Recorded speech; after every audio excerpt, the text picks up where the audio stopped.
Je m'appelle Sabrina et je suis formatrice en réflexologie chez MDS Formation. Donc, avant d'être réflexologue, j'ai travaillé pendant près de 17 ans dans le management et dans la gestion des ressources humaines. Donc, la formation a toujours été au cœur de mon métier. Et quand je me suis installée en tant que réflexologue, j'ai toujours su qu'à un moment donné, je reviendrais à la formation. Et quand l'occasion s'est présentée avec MDS Formation, j'ai saisi l'opportunité. J'adore définir mon métier en tant que révélatrice de talent. Donc bien sûr, en tant que formatrice, on doit transmettre, partager nos connaissances, notre savoir-faire. Mais c'est aussi, et pour moi avant tout, de savoir créer un environnement propice pour favoriser cet apprentissage. Donc j'aime bien dire que je suis révélatrice de talent. Je sais que depuis toute petite, ma mère me massait déjà et me faisait très certainement des points sur des zones réflexologiques sans s'en rendre compte. Donc je dirais que depuis toute jeune, j'ai été influencée par la réflexologie.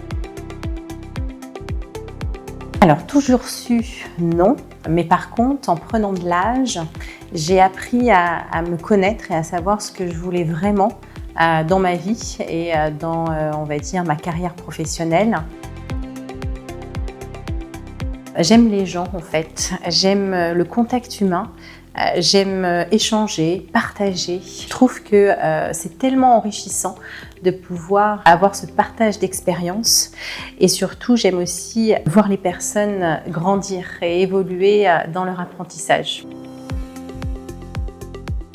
Au départ, il y a toujours l'accueil où forcément il y a des viennoiseries et des boissons chaudes. Ça permet de briser la glace et d'apprendre à se connaître. Et surtout après, quand on commence vraiment à démarrer la formation, je leur dis que je suis là pour eux. Je suis là pour faire en sorte qu'ils apprennent et qu'ils grandissent tout au long de ce parcours de formation. Et surtout qu'il n'y a pas de bonnes ou de mauvaises réponses, de bonnes ou de mauvaises questions. Et qu'au contraire, c'est en faisant des erreurs qu'on apprend. Je fais partie de ceux et celles qui sont convaincus que nous avons tous un talent caché. Et c'est surtout là que la magie opère quand la personne elle-même découvre et se laisse surprendre par un talent qu'elle ne soupçonnait pas. J'adore faire le vide. C'est important pour moi, avant de démarrer et d'accueillir les apprenants, de me poser et de prendre juste 15 minutes pour faire le vide, pour me recentrer et pour me mettre pleinement dans la journée. Je dirais que c'est d'être à l'écoute des ressentis. Donc à la fois des ressentis de la personne qui va être bénéficiaire de la séance, mais aussi à l'écoute de ses propres ressentis. Ça c'est primordial pour être vraiment en connexion avec la personne et être dans l'instant présent également. Si tu as pensé à te lancer dans la réflexologie, donc c'est qu'au fond de toi, tu y portes un intérêt. Alors, ne te mets pas de frein ni d'obstacle. Vas-y, lance-toi et fonce.